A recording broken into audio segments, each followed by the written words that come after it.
Hello everyone, welcome to our YouTube channel banker couple. आज मैं आप सभी के साथ मेरी खुद की सैलरी स्लिप आप सभी के साथ शेयर करूंगी क्योंकि मुझे बैंक में 4 इयर्स कंप्लीट हो गए हैं और 4 इयर्स कंप्लीट होने के साथ ही मेरा JIB प्लस CIB दोनों क्लियर हो गया है। तो टोटल 6 इंक्रीमेंट्स अभी तक मेरी सैलरी में लग गए हैं। जो इनिशियल सैलरी होती है, जो 36,000 बेसिक पे होता है, अब वो इंक्रीज़ हो गया है। तो ये मेरी सैलरी स्लिप पे ये अभी लेटेस्ट जुलाई मंथ की जो सैलरी मुझे मिली है वो है। तो मैं आप सभी के साथ अपनी सैलरी स्लिप शेयर करूंगी। सबसे पहले हम बात करते हैं बेसिक पे की कि बेसिक पे 36,000 से बढ़ के कितना हो गया है। ये हो गया 44,940 रुपीज़। तो आप देख सकते हैं कि कितना डिफरेंस आया है बेसिक में। बेसिक के साथ DA भी बढ़ता है क्योंकि जो DA है वो बेसिक पे डिपेंड करता है। तो DA अभी जो है वो 41.72% है बेसिक का। तो ये है 18,748.97 रुपीज़। उसके बाद HRA है। HRA इसलिए मिलता है मुझे क्योंकि जब हस्बैंड वाइफ दोनों बैंक में होते हैं तो सिर्फ एक ही को लीज अकोमोडेशन या बैंक का क्वार्टर मिलता है और जो सेकंड पर्सन है चाहे वो कोई भी हो उनको HRA मिलता है। तो दोनों में से एक ही लीज क्लेम कर सकते हैं, दूसरा अपने आप फिर HRA के लिए एलिजिबल हो जाता है। तो इसीलिए अब मेरी सैलरी स्लिप में HRA है। HRA मेरा 8% है बेसिक का, क्योंकि मैं जिस सिटी में पोस्टेड हूँ वहाँ पर 8% मिलता है। तो इसका अमाउंट है 3,595.20 रुपीज़। तो ये एक एडिशनल अमाउंट है जो आपको हर स्लिप में नहीं दिखेगा क्योंकि बहुत सारे लोग लीज अकोमोडेशन लेते हैं या बैंक के क्वार्टर्स में रहते हैं। उसके बाद एक होता है सिटी कंपेंसेटरी अलाउंस, CCA। ये मेरी सैलरी स्लिप में 1,400 रुपीज़ है। ये आपको किसी सैलरी में जो भी IBPS POs होते हैं उनकी सैलरी में, किसी की सैलरी में 700 होता है, किसी में 1,400 होता है। तो जो मेट्रो और एरिया 1 सिटीज़ होती है उनमें ये 1,400 मिलता है। उसके अलावा जो एरिया 2 एरिया 3 होती है उसमें ये 700 मिलता है। तो उनकी थोड़ी सी सैलरी कम हो जाती है।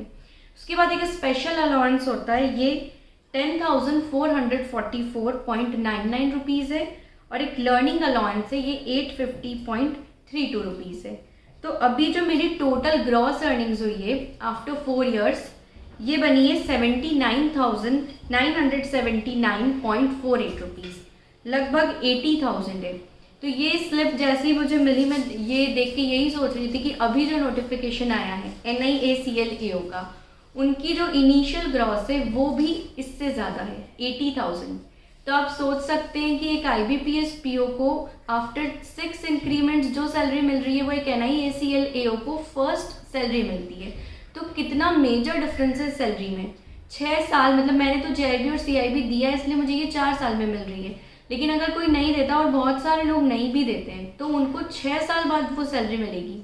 तो इसीलिए अभी NIACL AO का जो एग्ज़ाम आया है उसके लिए जो लोग लाइटली ले रहे हैं कि बहुत सारे लोग, मुझे ऐसा लग रहा है कि इस एग्ज़ाम में ज़्यादा इंटरेस्टेड नहीं है, मे बी प्राइवेटाइजेशन की न्यूज़ के कारण या मर्जर की न्यूज़ के कारण। लेकिन आप ऐसा मत सोचिए, आपको इसकी अच्छे से तैयारी करनी चाहिए।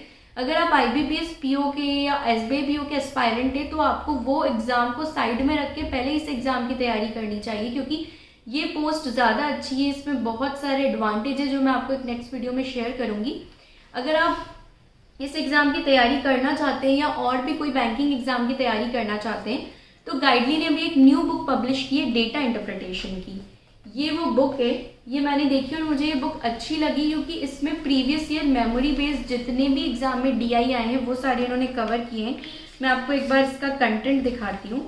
देखिए, ये इसमें मेमोरी बेस्ड DI दिए हुए हैं और साथ ही इसमें प्रीलिम्स के लिए भी DI और मेंस के लिए भी, और एक एक टॉपिक, जितने भी टॉपिक से DI बन सकते हैं, बैंकिंग, इंश्योरेंस या जितनी भी एग्जाम्स होती है उसमें DI आते हैं, ये सारे उसमें कवर है। तो ये बहुत अच्छी लगी मुझे, उसकी मैं लिंक डिस्क्रिप्शन में शेयर कर रही हूँ, एक बार आप जाकर ऐसे चेक कर सकते हैं।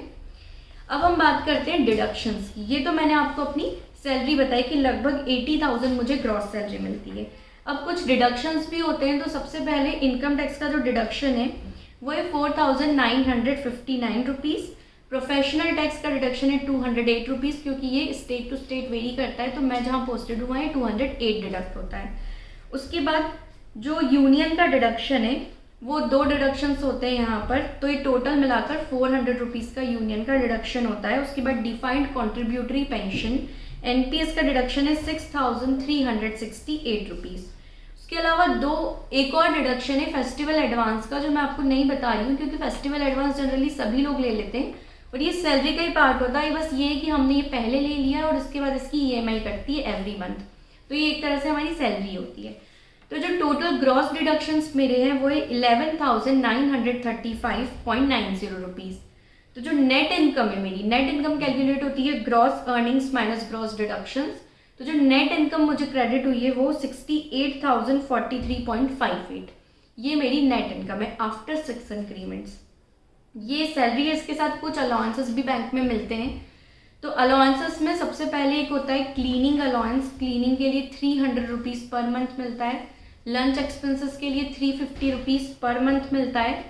उसके बाद एक टेलीफोन या मोबाइल बिल कह सकते हैं आप, उसको 200 रुपीज़ पर मंथ मिलता है। और एक जो बड़ा अलाउंस मिलता है वो कन्वेंस अलाउंस होता है, जैसे पेट्रोल के लिए मिलता है, वो 45 लीटर्स मिलता है जहाँ पर मैं पोस्टेड हूँ। सिटी टू सिटी वेरी करता है ये, तो 45 लीटर्स मिलता है। तो लगभग ये 4,950 इतना क्रेडिट होता है जो अभी रेट चल रहा है पेट्रोल का, उसके अकॉर्डिंग। तो टोटल मंथली अलाउंस हो जाते हैं 5,800 रुपीज़। तो जो सैलरी है उसके साथ इसको भी आप मान के चल सकते हैं कि लगभग 6,000 रुपीज़ अलाउंसेस मिल जाते हैं पर मंथ। उसके बाद एक क्वार्टरली अलाउंस होता है, ये क्वार्टर में एक बार क्रेडिट होता है। तो ये न्यूज़पेपर का होता है, ये मिलता है हमें 80% of cost of any 2 newspaper. कोई भी 2 न्यूज़पेपर जो आप लेते हैं उसकी 80% कॉस्ट मिल जाती है। तो ये लगभग 1400 to 1500 आ जाता है। उसके बाद ईयरली भी कुछ अलाउंसेस मिलते हैं, जिसमें एक मेडिकल है, मेडिकल 10,300 रुपीज़ मिलता है। और बिजनेस डेवलपमेंट करके एक अलाउंस होता है, वो 6,000 रुपीज़ मिलता है। तो टोटल ईयरली अलाउंस 16,300 रुपीज़ मुझे मिलते हैं। उसके बाद फर्नीचर अलाउंस मिलता है, ये एक बार ही आप क्लेम कर सकते हैं 10 ईयर्स में। तो ये 1.5 लाख होता है एक्सक्लूडिंग जीएसटी। और एक ब्रीफ केस का अलाउंस मिलता है 1,500 का, जो एवरी 5 ईयर्स मिलता है। तो ये सारे अलाउंसेस जो मुझे मिलते हैं। इसके अलावा कुछ पर्क्स भी मिलते हैं जो ऑलमोस्ट सारे बैंक्स में ही मिलते हैं। जैसे पहला फेस्टिवल एडवांस, फेस्टिवल एडवांस होता है आपकी 1 मंथ की ग्रॉस सैलरी को आप as advance as a loan ले सकते हैं, जिसका इंटरेस्ट फ्री होता है। इसमें बिल्कुल कोई इंटरेस्ट नहीं लगता, और उस अमाउंट को इक्वली ये 12 से डिवाइड कर देते हैं, और फिर इक्वली आपका अमाउंट आपकी सैलरी स्लिप से डिडक्शंस में कट जाता है। तो ये एक तरह से फेस्टिवल एडवांस, ये ऑलमोस्ट हर ऑर्गेनाइजेशन में मिलता है। उसके बाद एक होता है LFC लीव फेयर कंसेशन, ये हमें एवरी 4 ईयर्स में मिलता है।